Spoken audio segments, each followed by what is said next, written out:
Salve! Hoje eu quero falar um pouco sobre o funcionamento do cérebro. Na verdade, o funcionamento do sistema nervoso.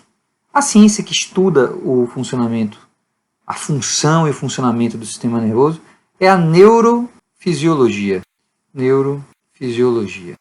Nesse vídeo aqui, eu quero fazer uma breve introdução, uma iniciação à neurofisiologia. Para entender a função do sistema nervoso, a gente primeiro precisa entender um pouco da estrutura do sistema nervoso. Então, de um modo bem simplificado, assim, conceitos de neuroanatomia, a gente tem que saber que o sistema nervoso se divide em sistema nervoso central e sistema nervoso periférico. Quem compõe o sistema nervoso central? Então, a gente tem o cérebro, a gente tem uma vista lateral aqui, um perfil esquerdo do cérebro, o tronco encefálico, que é formado pelo mesencéfalo, pela ponte e pelo bulbo, o cerebelo, que está nessa parte posterior aqui. Então, tudo isso aqui forma o encéfalo, que está representado aqui. O encéfalo está dentro da caixa craniana. A caixa craniana tem uma abertura grande na sua base, que é o forame magno, e por ela passa a medula espinhal, que se conecta ao bulbo. Então, toda essa estrutura aqui é o sistema nervoso central. Então, cérebro, tronco encefálico, cerebelo e medula espinhal constituem o sistema nervoso central, ou SNC, como a gente chama algumas vezes. E quem é o sistema nervoso periférico? Vou colocar aqui e representar de outra cor aqui para vocês. Então, o sistema nervoso periférico são as raízes nervosas que saem da medula espinhal. A gente tem as raízes nervosas ventrais que saem daqui da medula espinhal, cervical, torácica e lombar. Tem todas essas raízes ventrais ou raízes anteriores que estão saindo da medula espinhal. E a gente tem as raízes posteriores que estão entrando na medula espinhal, pela região posterior da medula espinhal. As raízes anteriores ou ventrais levam informação do sistema nervoso central para a periferia, enquanto as raízes dorsais ou posteriores trazem informação da periferia em direção ao sistema nervoso central. Então, as anteriores são raízes motoras e as posteriores raízes sensitivas. Então, essas raízes se unem, as duas se unem para formar um nervo periférico, que vai se comunicar lá com o músculo, com a pele, enfim, com as estruturas periféricas, com as glândulas, seja qual for a estrutura. Então, essa é a divisão básica que a gente tem, em sistema nervoso central e sistema nervoso periférico. Voltando a comentar, o sistema nervoso central é formado pelo cérebro, tronco encefálico, cerebelo e medula espinhal, e o sistema nervoso periférico pelos nervos e pelas raízes nervosas. Por vezes, a gente inclui nessa divisão do sistema nervoso periférico também a placa motora, a junção neuromuscular, que é aquela sinapse entre o neurônio motor e o músculo, que às vezes pode ser entendido também como sistema nervoso periférico, ou SNP. Bom, e para que serve o nosso sistema nervoso? Em que ele nos ajuda a navegar no mundo? Então, ajuda a gente a solucionar problemas e entender o ambiente em que a gente está inserido. Então, se a gente for pensar assim, o ambiente sempre está interagindo com o nosso corpo. Então, o ambiente interage com o nosso sistema nervoso. Vou chamar ele aqui de sistema nervoso, certo? SN, que está aqui representado. E como que o ambiente interage com o nosso sistema nervoso? Então, o ambiente tem determinadas energias, energia luminosa, térmica, mecânica, química, que vão interagir com receptores no sistema nervoso periférico, que vão conduzir informação até o sistema nervoso central, particularmente no encéfalo e mais especificamente no cérebro, onde essas informações vão ser distribuídas para o córtex cerebral e interpretadas. A gente vai dar significado e sentido a isso.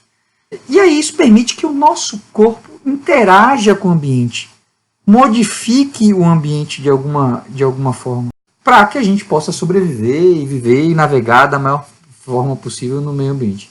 E a gente modifica o ambiente através do movimento. Então, através dos nossos músculos.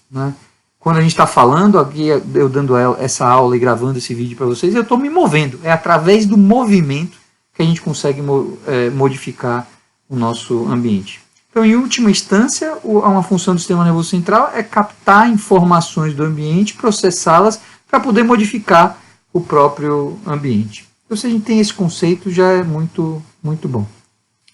Voltando um pouco à questão neuroanatômica, então, se a gente for analisar o cérebro, a gente tem que lembrar que o cérebro é formado por uma camada que é o córtex cerebral, que é a camada... Eu vou fazer um corte agora aqui, ó.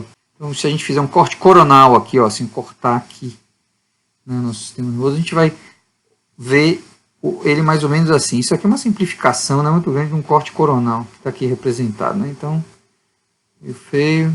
Mas a gente tem assim, ó, o cérebro, o tronco cefálico, né, mesencéfalo, ponte e bulbo, e a medula espinhal.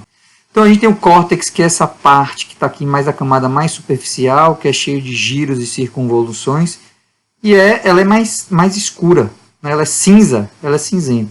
Por quê? Porque no córtex cerebral a gente tem o corpo do neurônio, né? Então onde a substância cinzenta é onde eu tenho o corpo do neurônio.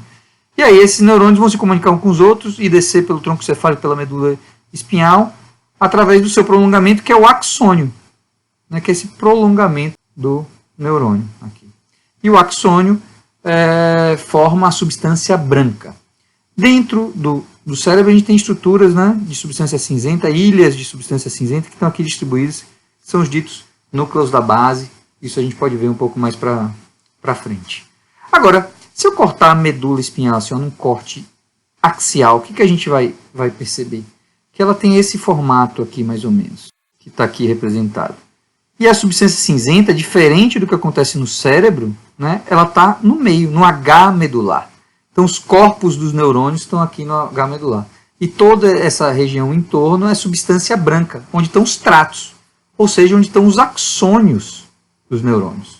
Se a gente for ver aqui uma forma interessante, então a gente pode representar aqui assim, ó, a raiz motor ou raiz anterior sai aqui, ó, do corno anterior da medula espinhal e vai se comunicar lá com o sistema, com as regiões periféricas, né? Então isso aqui é a raiz ventral formando um nervo periférico. E a raiz dorsal entra pelo corno posterior da medula espinhal, como está representado aqui, né? Essas duas raízes vão se unir para formar os nervos periféricos. Essa leva informação do centro para a periferia, essa traz informação da periferia para o centro. Muito bem. O que mais que a gente pode falar um pouco mais aqui nesse vídeo? Talvez o que eu quisesse dizer é que a gente tem nosso sistema nervoso extremamente complexo. E eu queria tocar aqui num ponto assim, dizer que tem estruturas especializadas em determinadas funções no sistema nervoso, né? Se a gente estudar o cérebro, por exemplo, a gente vai perceber que ele, assim, aquela vista lateral de novo, né, um perfil lateral, que ele pode ser dividido em lobos. Então eu tenho aqui na frente, vou deixar representado em vermelho, né? Aqui isso aqui é o sulco central, ou a fissura de Rolando. E esse aqui é o sulco horizontal, ou a fissura de Sylvius, né? Aqui em vermelho vamos representar o lobo frontal. Esse é o lobo de saída, né? Então ele está relacionado com o output, a saída, né, das informações. Ele controla o comportamento, ele controla a atividade motora dos indivíduos. Aqui, atrás do sulco central, a gente tem o lobo parietal. Vou representar ele mais ou menos aqui assim, ó, em azul. Isso é uma aproximação, né? Um desenho, não sou exatamente um bom desenhista, mas a gente tem aqui o lobo parietal. Ele integra várias informações que entram no sistema nervoso central, né? Que entram no sistema nervoso. Então ele é uma região de integração e que está muito relacionado com a senso-percepção e a integração das diferentes sensações. Vou fazer aqui em verde a região mais posterior ainda, assim, ó, se a gente fosse considerar aqui toda essa região aqui, é o lobo occipital. Ele está relacionado particularmente com uma das sensações, que é a visão, que é uma sensação muito importante para o ser humano, né? Então, que a gente usa grande parte do nosso córtex é dedicado à visão. E aqui, em cinza, a gente tem o lobo temporal, né? Que está envolvido com questões relacionadas com a memória, com a audição, com o sentido das coisas, o significado das coisas. Então, esse entendimento básico dessas divisões aqui do cérebro nos dão a ideia de que o cérebro tem diversas funções e áreas especializadas para cada função. Por exemplo, A área relacionada com a expressão da linguagem é uma área que está aqui, ó, no lobo frontal, nessa região aqui do lobo frontal, que é dita a área de Broca, que está responsável pela expressão, ou pela saída da linguagem. Enquanto a área da recepção da linguagem está aqui na região posterior do lobo temporal, né, e é dita a área de Wernicke. E essas duas áreas se ligam, né, através do fascículo arqueado, fazendo a integração, porque todas as funções, no final das contas, exigem o funcionamento em rede do sistema nervoso central. Bom, era isso que eu queria falar nesse breve vídeo de introdução ao sistema nervoso, para dar uma ideia do seu funcionamento. E agora a gente vai estudar cada uma das funções com um pouco mais de detalhe. Forte abraço a todos e até o próximo vídeo.